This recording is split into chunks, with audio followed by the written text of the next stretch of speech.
चलिए अच्छी बात है, स्वास्थ्य कारणों का हवाला दिया गया था, विदाई समारोह तो कर देते भैया।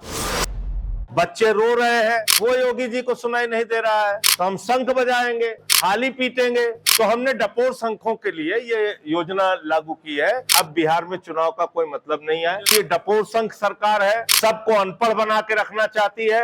एक तो महिला कांस्टेबल का दरोगा ही रेप कर रहा है, फिर गैंग रेप कर रहा है। कह रही है बाथरूम में कैमरा लगा हुआ है, उनकी तो इज्जत के साथ खिलवाड़ हो रहा है। लोग खुद ही वसूली करने में लगे हैं, थाना कहां से इनके कंट्रोल में आ जाएगा। कि देखो देखो बुलडोजर चल गया, सलीम के यहाँ, मोहम्मद के यहाँ, रहीम के यहाँ, करीम के यहाँ, और कितने बलराम इसमें पीटे जा रहे हैं वो नहीं बताते। अयोध्या में बैठा हूँ, यहाँ के लिए कह रहा हूँ, 80% हिंदुओं के घर तोड़े गए। काशी कॉरिडोर के नाम पे हिंदुओं के दुकान मकान तोड़े गए। सुप्रीम कोर्ट के जज ने कहा जो कागज आप मांग रहे हैं वो हम नहीं दे सकते। आप उनका कॉन्सेप्ट झगड़ा कराने के लिए था, हमारा कॉन्सेप्ट है बच्चों का स्कूल खुलवाने के लिए।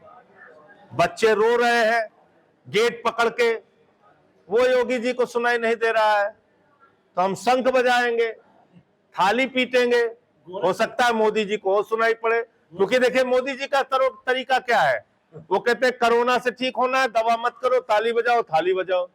तो हमने डपोर शंखों के लिए ये योजना लागू की है कि हो सकता है डपोर शंख इससे जाग जाए, शंख बजाने से, थाली बजाने से, क्योंकि वो सही रास्ता तो सुन नहीं रहे, बच्चों के आंसू देख नहीं रहे।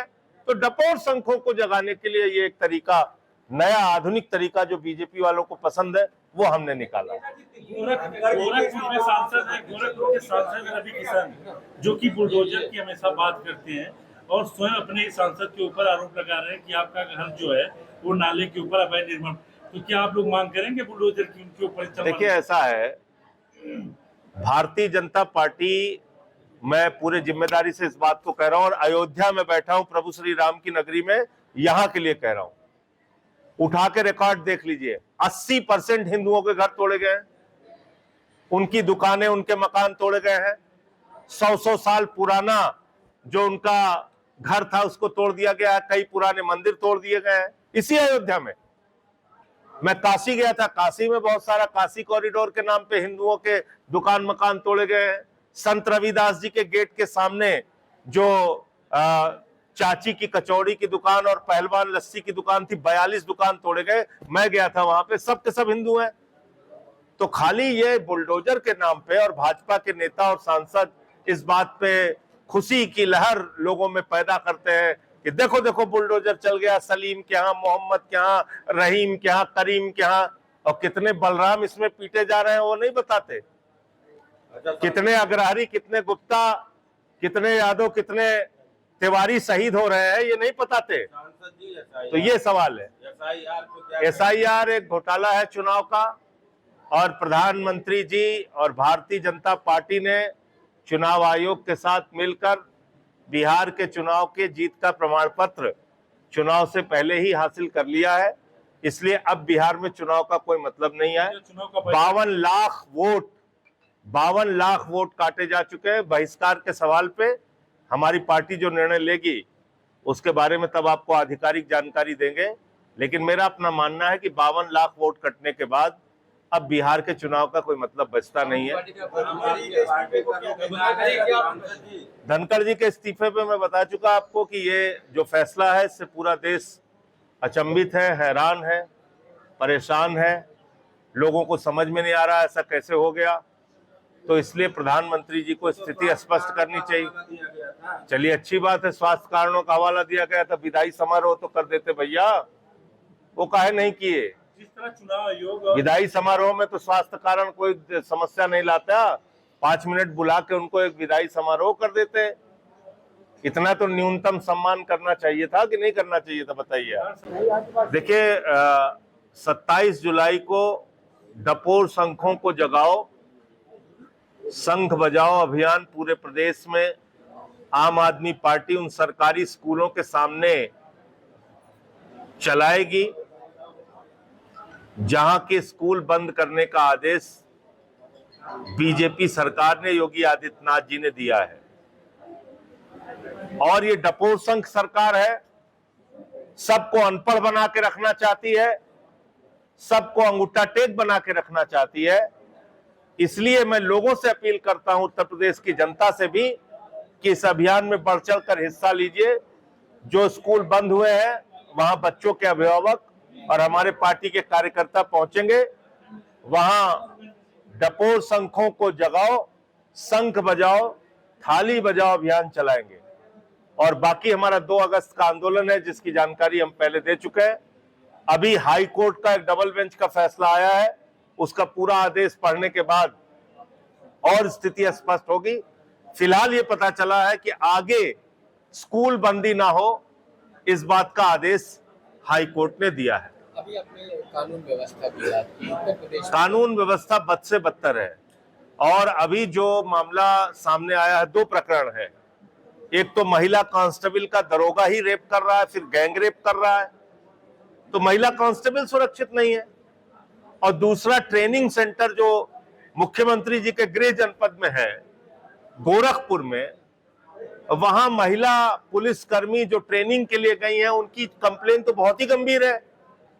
कह रही है बाथरूम में कैमरा लगा हुआ है, उनकी तो इज्जत के साथ खिलवाड़ हो रहा है। रोते बिलखते जो उनका वीडियो सामने आया है, उस पर सरकार को संज्ञान लेना चाहिए और जो लोग इसके लिए दोषी हैं उनके खिलाफ कार्रवाई करें। ये नहीं लगता है कि पूरे प्रदेश में इस तरह की व्यवस्था जो फैली है ट्रेनिंग सेंटर को लेकर के, क्योंकि फिरोजाबाद का भी मामला सामने आया, गोरखपुर का भी मामला सामने आया, तो ये इसके निश्चित रूप से उठाएंगे। अभी मुझे जानकारी कल मिली इस पूरे घटना की और मैंने उस पर ट्वीट भी किया है। मंडे को जब सदन शुरू होगा तो इस मामले को संसद के भी अंदर उठाएंगे हम। और ये निश्चित रूप से बहुत ही गंभीर मामला है। जब महिला पुलिस उत्तर प्रदेश में सुरक्षित नहीं है तो आम महिलाओं का और बेटी बचाओ के नारे का क्या होगा? अरे इनको तो हर चीज से प्रॉब्लम है भाई। आप बताइए, संतोष नाम के एक व्यक्ति का वीडियो है, कहिए मैं आपको दिखा दूं। उसके पिताजी का निधन 26 जनवरी 2025 को हुआ और उसकी माताजी का निधन 6 साल पहले हो गया और दोनों का फार्म जमा हो गया। मैं सिर्फ एक उदाहरण दे रहा हूं आपको, ऐसे हजारों उदाहरण हैं। मरे हुए लोगों का तो जन्म वो प्रमाण पत्र का वो फार्म जमा कर दे रहे हैं।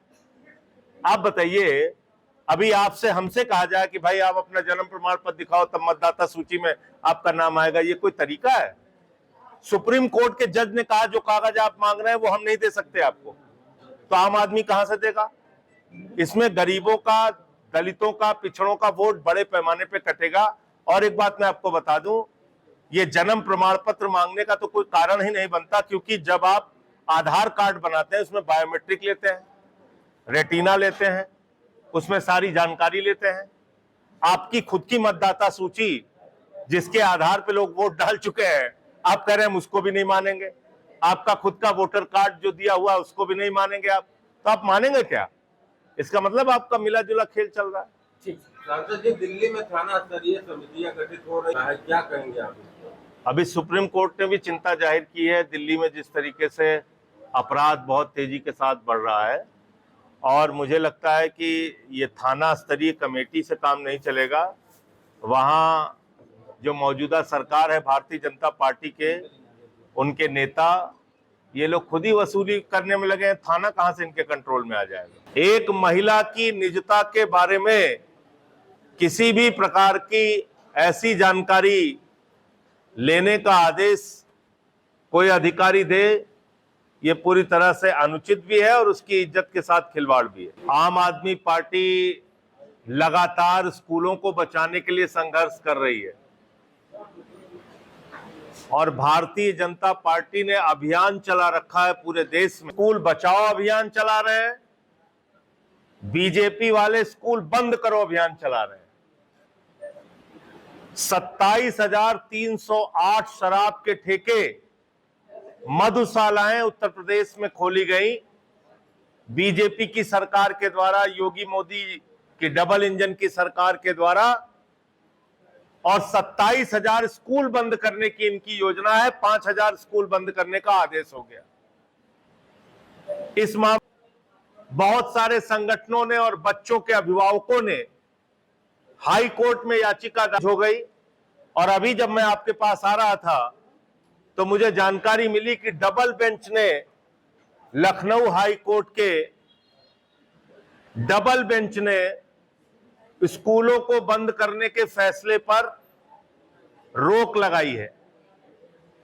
ये उन स्कूलों को बंद करने की रोक लगाई गई है जिनकी प्रक्रिया शुरू नहीं की गई, लेकिन जो स्कूल बंद किए जा चुके हैं उनका मामला अभी अधर में लटका हुआ है। जिन स्कूलों को दूसरे स्कूलों में मर्ज किया जा चुका है उनका मामला अभी लटका हुआ है। और मैंने कई जनपदों के गांवों में जाकर बच्चों के साथ, उनके अभिभावकों के साथ बातचीत की। 3-3, 4-4 किलोमीटर दूर स्कूल कर दिए गए हैं। यही बीकेटी में, लखनऊ में, राजधानी से कुछ दूरी पे जो स्कूल है वहां पर स्कूल जंगलों से होकर बच्चों को जाना पड़ेगा, तब दूसरे स्कूल में पहुंच पाएंगे। और एक भी बच्चा अब पढ़ाई के लिए नहीं जाता है। महाराजगंज का दृश्य आप लोगों ने देखा होगा, हृदय विदारक दृश्य। छोटे छोटे बच्चे गेट पकड़ के रो रहे हैं। आज मुझे बहराइच में कार्यक्रम में शामिल होना है। उससे पहले अयोध्या में आप लोगों से बातचीत करने का अवसर मिला है। आम आदमी पार्टी लगातार स्कूलों को बचाने के लिए संघर्ष कर रही है। 27,308 शराब के ठेके मधुशालाएं उत्तर प्रदेश थी। याचिका खारिज हो गई। और अभी जब मैं आपके पास आ रहा था तो मुझे जानकारी मिली कि डबल बेंच ने लखनऊ हाई कोर्ट के की रोक लगाई गई है जिनकी प्रक्रिया शुरू नहीं की गई, लेकिन जो स्कूल बंद किए जा चुके हैं उनका मामला अभी लटका हुआ है। और मैंने कई जनपदों के गांवों में जाकर बच्चों के साथ, उनके अभिभावकों के साथ बातचीत की। 3-3, 4-4 किलोमीटर दूर स्कूल कर दिए गए हैं। यही बीकेटी में, लखनऊ में, राजधानी से कुछ दूरी पे जो स्कूल है वहां पर स्कूल जंगलों से होकर बच्चों को जाना पड़ेगा, तब दूसरे स्कूल में पहुंच पाएंगे। और एक भी बच्चा अब पढ़ाई के लिए नहीं जाता। महाराजगंज का दृश्य आप लोगों ने देखा होगा, हृदय विदारक दृश्य। छोटे छोटे बच्चे गेट पकड़ के रो रहे हैं। तो मैं आप सबसे भी हाथ जोड़ के प्रार्थना करता हूं, योगी और मोदी जी से भी प्रार्थना। अगर आप ये वीडियो YouTube पर देख रहे हैं तो हमारे चैनल को सब्सक्राइब करें और बेल आइकन को दबाना ना भूलें। अगर आप Facebook पर ये वीडियो देख रहे हैं तो हमारे पेज को लाइक करें।